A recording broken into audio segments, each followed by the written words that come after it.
एक साईं प्रवीण साहब का सवाल आया है, हमारे रेगुलर दर्शक भी हैं। करारो इंडिया ये ऐड करने की इच्छा रख रहे हैं, लेकिन ये अगेन बहुत पुरानी लिस्टिंग नहीं है। सो क्या किया जाए Pradeep ji? Hmm. Can you give me the spelling? Carraro India की इन्होंने अच्छा, ए, करारोइड।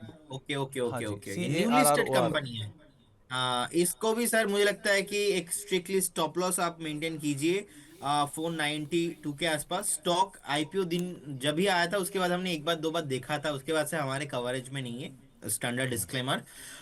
और सेकंड थिंग, अभी टेक्निकल चार्ट में अगर हम देखेंगे तो एक बार एक स्ट्रिक्टली स्टॉप लॉस ऑफ 495 के आसपास मेंटेन कीजिए, लेकिन मुझे नहीं लगता कि ये स्टॉक इमीडिएट लेवल पे ऊपर जाने के लिए रेडी हो रहा है। 495 एक स्ट्रिक्टली स्टॉप लॉस, और बने रहिए, फ्रेश बाई नहीं करना, अवॉइड कीजिए। ओके। शेखौन साहब हमारे मेंबर हैं। BEML 1850 रुपए की दाम से इन्होंने खरीदारी कर रखी है। अब ये पूछ रहे हैं कि इसमें और एवरेज करना चाहिए क्या, क्या किया जाए? देखिए, मुझे लगता है कि अभी एवरेज आप करके जा सकते हो, क्योंकि आपका बाइंग के प्राइस के नीचे ही ऑलरेडी ट्रेड हो रहा है। लेकिन ऐसा नहीं कि ये फेयर वैल्यूएशंस है। जितने भी सिमिलर स्पेस से हम स्टॉक देखेंगे, बहुत ही हाई बीटा स्पेस है, and कहीं ना कहीं वॉलेटिलिटी बहुत ज़्यादा रहता है। तो अभी भी आप एवरेज करके जा सकते हो। आज तो 1600 के आसपास भी आया था। अगर वहाँ पे एवरेज करते थोड़ा और बेटर हो जाता आपके लिए, लेकिन अभी भी आप एवरेज करके जा सकते हो। ओके, तो आपके लिए राय यही कि आप एवरेज करना चाहो, आप कर सकते हो। ऐसी कोई ख़राब सिचुएशन यहाँ नहीं दिखाई पड़ रही है जिसके बाद आप एवरेज ना कर पाओ, तो आप एवरेज कर सकते हो। सिद्धेश साहब भी हमारे मेंबर हैं। श्रीराम फाइनेंस में एंट्री करने की इच्छा रखी है इन्होंने। अब क्या करें इसमें?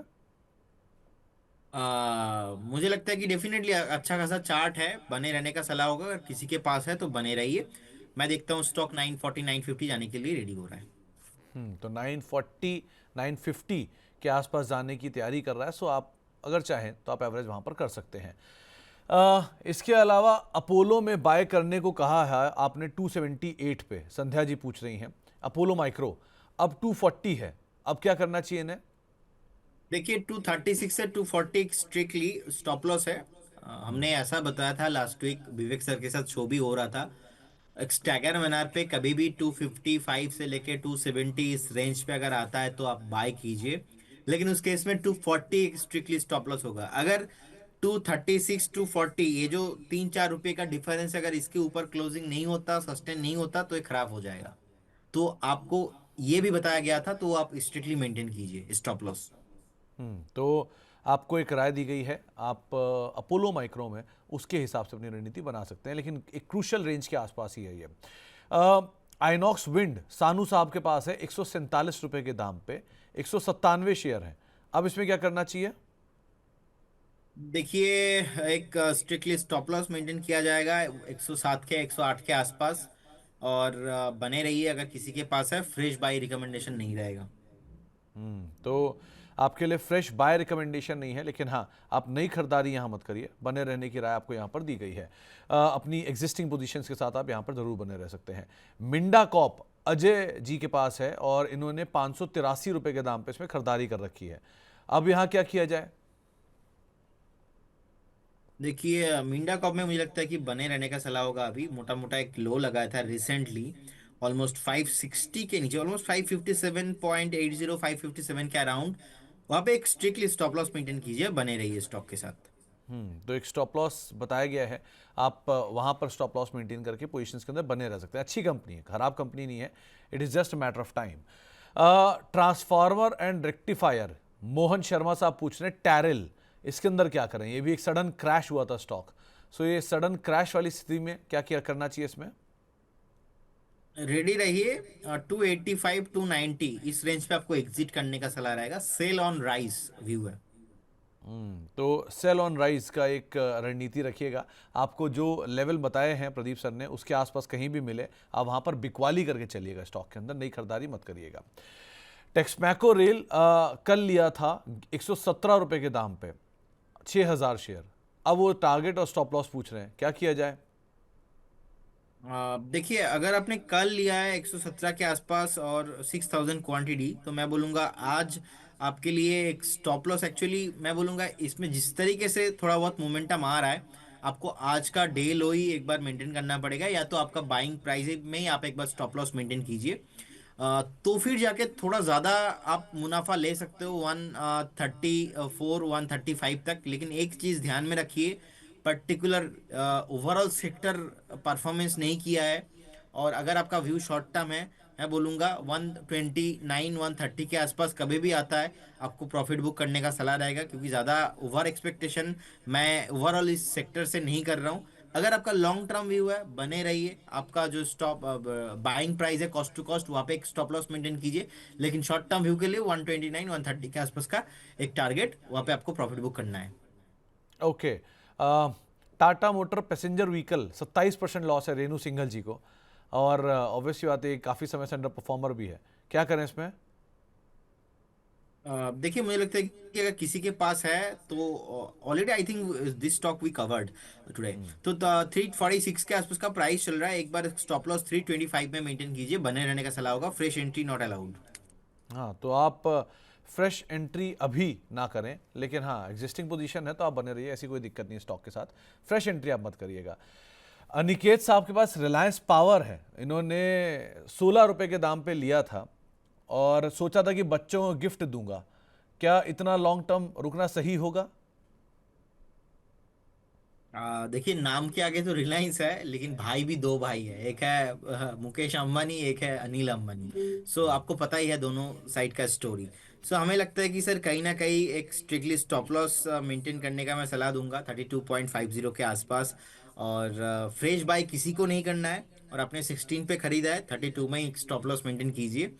आई होप ऐसा एक पॉसिबिलिटीज भी है, अब 5% ऐसा पॉसिबिलिटीज है कल को जाके जो ईडी वीडी का केस चल रहा है सब कुछ खत्म हो जाएगा, एंड अनिल अंबानी का जो नेक्स्ट जनरेशन है वो आके लीड करेंगे, तब जाके कुछ हो सकता है।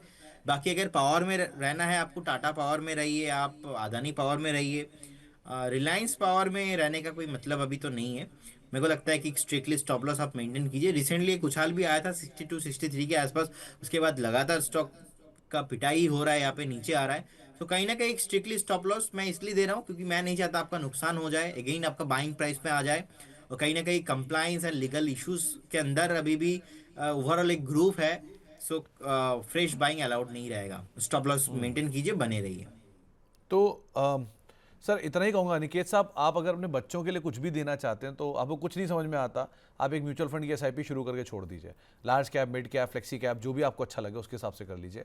लेकिन जब आप इस तरह की चीज़ें सोचते हैं बच्चों को देने वाली, तो ये एक स्टॉक स्पेसिफिक पे पढ़ना ठीक नहीं होता, एक और वो भी वो कंपनी जो ऑलरेडी स्मॉल कैप है और जिसकी मैनेजमेंट क्राइसिस में है। सो ऐसा आम तौर पे जानकार नहीं करने की राय देते हैं। आप फिर भी अपने हिसाब से रणनीति बना सकते हैं और आपको बहुत हद तक प्रदीप सर ने समझा भी दिया है।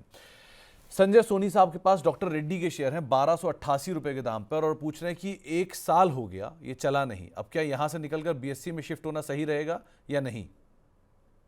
नहीं, एक साल नहीं चला और अभी आप एक साल से वेट कर रहे हो, तो मेरे को लगता है कि और थोड़ा वेट करके आप जाइए, क्योंकि ओवरऑल फार्मा में आप देखेंगे उतना रैली आया नहीं है। एंड कहीं ना कहीं ठीक है, स्टॉक देखिए नीचे भी नहीं आया। सो कहीं ना कहीं आप एक बार स्टॉप लॉस के साथ मैं बोलूंगा बने रहिए।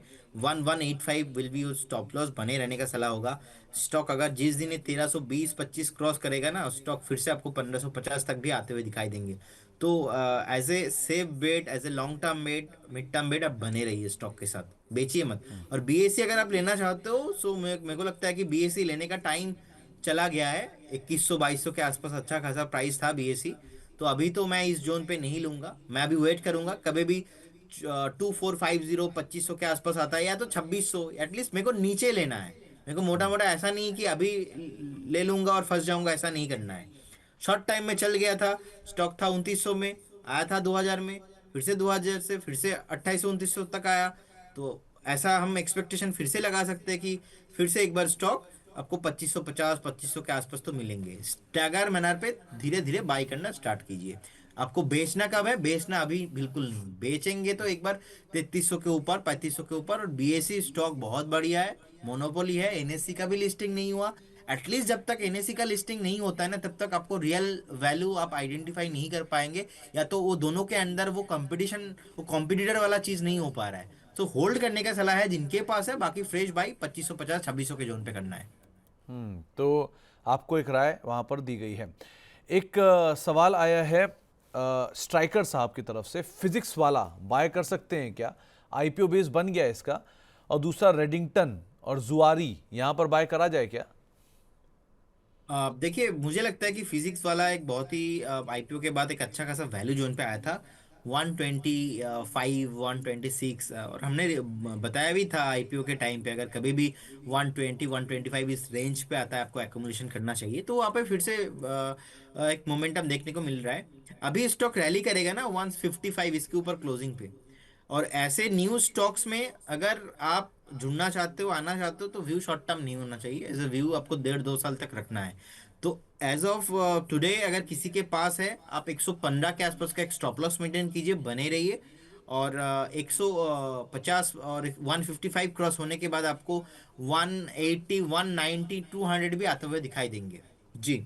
और रेडिंगटन अभी 271 के आसपास का प्राइस है। एक स्टॉप लॉस 261 पे मेंटेन कीजिए, बने रहने का सलाह होगा। अगेन आपको 300 का प्राइस मिलेंगे। तो 300 तक के और टारगेट्स यहाँ पे जुआरी आते हुए दिखाई। जुआरी भी बताया आपने। हाँ जी। 292 के आसपास का प्राइस है। और मुझे लगता है कि बने रहने का सलाह होगा। रिसेंटली अच्छा खासा सेलिंग प्रेशर भी आया था, उसके बाद हमने देखा स्टॉक अगेन थोड़ा बहुत सपोर्ट लिया है। एक ब्रेकआउट आ जाएगा 300 एंड अबव, 300 ब्रेकआउट आता है, लेकिन आपको 350 तक आते हुए दिखाई देंगे। तो अभी तो बने रहिए 275 का एक स्टॉप लॉस लगा के। जिज्ञासा जी पूछ रही हैं कि हुडको 225 रुपए के दाम पर इन्होंने ले रखा है और पीएनबी 120 रुपए के दाम पे ले रखा है। इन दोनों में क्या करना चाहिए? पुट को देखिए, अभी 214 के आसपास है, एक कंसोलिडेशन रेंज के अंदर फंसा हुआ है। स्टॉक नहीं चलेगा, 238 क्रॉस करने के बाद चलेगा, लेकिन अभी बहुत टफ सिचुएशन इसका है, ये चलेगा नहीं। पीएनबी बने रहना है। पीएसयू बैंक को लेके मैं पॉजिटिव हूँ। थोड़ा बहुत शॉर्ट टाइम में जितना भागा था, उसके बाद सेलिंग प्रेशर जितना आना था आ गया है, और फिर से बाउंस बैक देखने को मिल रहा है। बने रहने का सलाह होगा। 145 150 पे बेचना है। ओके, लास्टली दो और सवालों में, एक नितेश साहब का सवाल है जो कि हमारे मेंबर भी हैं। इन्होंने स्पाइस जेट ले रखा है 34 रुपए के दाम पर। ये होल्ड करें या निकल जाएं? इंडिगो फियास्को के बाद कैसा लग रहा है स्पाइस जेट आपको? देखिए, ओवरऑल कंपनी देखेंगे तो लॉस मेकिंग कंपनी है, उतना अच्छा खासा बैलेंस शीट इनका है नहीं। लेकिन जो इंडिगो के साथ हुआ है रिसेंटली, और जिस तरीके से इंडिगो का क्राइसिस आया है सामने, इनफैक्ट मेरा कल का टिकट था, आज का ही टिकट था मेरा, मुंबई का, इंडिगो का ही। मैंने खुद कैंसिल कर दिया और मैं कल आ रहा हूँ मुंबई। एंड फिर मैंने एयर इंडिया का टिकट बुक कराया। लेकिन एक चीज मैंने देखा, जो टिकट था 9 10 हजार का, वो अभी टिकट इंक्रीज होके आपको 30,000 40,000 ऐसा, मतलब 200 300% का हाइक। कहीं ना कहीं मेरे को लगता है कि जो सेंटीमेंट होता है, सेंटीमेंट का रिएक्शन स्पाइसजेट को आप मिलेंगे। और 36 38 तक मैक्सिमम आपको आता हुआ दिखाई दे सकता है, with strictly stop loss of 30.50। आप एक स्टॉप लॉस मेंटेन कीजिए। इंडिगो का क्राइसिस के वजह से एक जस्ट सेंटिमेंटल मूव यहाँ पे आ रहा है, लेकिन ऐसा नहीं है कि इसका ओवरऑल फंडामेंटल अच्छा है। तो अगर किसी को व्यू बनाना है, तो व्यू आप शॉर्ट टर्म 2 4 दिन 5 दिन के लिए व्यू बना के जा सकते हो। लेकिन लॉन्ग टर्म व्यू यहाँ पे नहीं है। मैं लीडर के साथ ही जाना पसंद करूंगा, इंडिगो के साथ ही जाना पसंद करूंगा, लेकिन अभी नहीं। इंडिगो का अभी जो प्राइस चल रहा है, कल भी हमने देखा था 4,000 8 5,000 के नीचे, अभी 4,872। मुझे लगता है कि जितना लोगों का फ्रस्ट्रेशन था, इतना अनप्रोफेशनल बिहेवियर्स एयरपोर्ट में भी, एंड कहीं ना कहीं मुझे लगता है कि थोड़ा और लॉन्ग जाने वाला है। वेट कीजिए। 4,400, कल मैंने कहीं पे कमेंट भी किया था कि 5,000 के नीचे 4,800 आने पे एक बार रिव्यू करेंगे। 4,800 पे लग रहा है कि सेलिंग प्रेशर कम होने का नाम ही नहीं ले रहा है। कहीं ना कहीं 4,400 4,000 300 मुझे लगता है कि कहीं ना कहीं और थोड़ा नीचे आ सकता है। वेट कीजिए। लॉन्ग टर्म व्यू से इंडिगो के साथ ही मैं जाना पसंद करूंगा। और इतना फ्लाइट कैंसिल हुआ है, ऐसा मैंने न्यूज भी पढ़ा है कि मोर देन 1,500 से ज्यादा फ्लाइट कैंसिल भी हुआ है। सो कहीं ना कहीं इसका इफेक्ट, ये जो फिनेंशियल से एक थोड़ा बहुत दिक्कत इनको झेलना पड़ेगा। और ये आपके लिए एक लॉन्ग टर्म इन्वेस्टमेंट होराइजन से एज ए बाइंग अपॉर्चुनिटी मिलेगा। ये मैं लॉन्ग टर्म के हिसाब से बात कर रहा हूँ, लेकिन सेंटीमेंट अभी भी खराब है, आपका रडार में रखना है। और स्पाइस में एज ए मोमेंटम प्ले आप करके जा सकते हो। तो स्पाइस जेट में एक मोमेंटम प्ले तो आप कर सकते हो, लेकिन अदरवाइज सिचुएशन थोड़ी सी इंडिगो की सच में ही खराब होती हुई दिखाई पड़ी है। आयरेडा 153 रुपए के दाम पे एवरेज है, अभी कुछ करना चाहिए क्या? 2 साल का इनका नजरिया है। देखिए, मुझे लगता है कि अभी तो कुछ नहीं करना चाहिए। जिनके पास पोजीशन है, बने रहिए आप। फ्रेश बाई नहीं करना चाहिए। आई होप ये 115 स्टॉक ब्रेक ना करे। ओवरऑल लगातार एक नेगेटिव चार्ट में है, वीकनेस है। तो फ्रेश बाई या तो नहीं करना है या तो एवरेज भी नहीं करना है।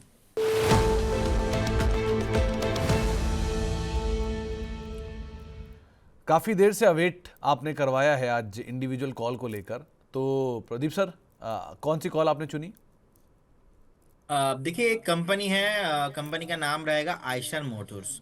सो आयशर मोटर का चार्ट बहुत ही अच्छा लग रहा है, एंड कहीं ना कहीं प्राइस अभी है 7,164 के आसपास। व्यू आपको रखना है 20 से 25 ट्रेडिंग सेशंस का व्यू, आपको इंटरडे या तो बीटीएसटी कॉल नहीं है। 20 से 25 दिन का एक व्यू रखिए। आपको करेंट जोन से बाई करने का सलाह रहेगा, लेकिन अगेन डिस्क्लेमर, ये व्यू ओनली फॉर इन्वेस्टर्स के लिए, शॉर्ट टर्म जिनका व्यू है, ये कोई इंटरडे कॉल या तो 2-4 दिन का कॉल नहीं है। 7,164 के आसपास का प्राइस चल रहा है। आपको स्टॉप लॉस मेंटेन करना है 6,957। टारगेट रहेगा, फर्स्ट टारगेट 7,450, सेकेंड टारगेट रहेगा 7,800। Again 7,450 first target and second target 7,800। Stop loss 6,957। Current zone से बाय करने का सलाह रहेगा। 20 से 25 दिन का एक इन्वेस्टमेंट कॉल रहेगा जी। तो आपके लिए इन्वेस्टमेंट ग्रेड स्टॉक है आयशर मोटर। ये कंपनी खराब नहीं है ऑब्वियसली। सो आप कभी भी अगर लॉन्ग करना चाह रहे हैं तो 7,450, 7,800 के टारगेट के लिए खरीदारी करेंगे। 6,957 का एक स्टॉप लॉस मेंटेन कर सकते हैं। प्रदीप सर, आप कार्यक्रम में शामिल हुए, आपका बहुत बहुत शुक्रिया। कोई डिस्क्लेमर? देखिए जितने भी स्टॉक्स को लेके मैंने बात किया, कोई भी स्टॉक्स पे मेरा या हमारे कंपनी का कुछ पोजीशन नहीं होता है। No financial interest, no conflict of interest. ऐसा ही कॉल्स हम क्लाइंटों को भी देते हैं और एडवाइस भी करते। हो सकता है कि उनके पास कुछ पोर्टफोलियो में हो, हमारे पास नहीं है। एंड स्टॉक मार्केट पे कुछ भी गारंटी नहीं होता, पास्ट परफॉर्मेंस फ्यूचर में इंडिकेट नहीं होता। कभी भी अगर आप इन्वेस्टमेंट करते हो तो काइंडली आपका जो पर्सनल फाइनेंशियल एडवाइजर है उनसे सलाह लेके कीजिए। बहुत बहुत धन्यवाद सुमित जी, आपको एंड सारे व्यूअर्स को। Thank you.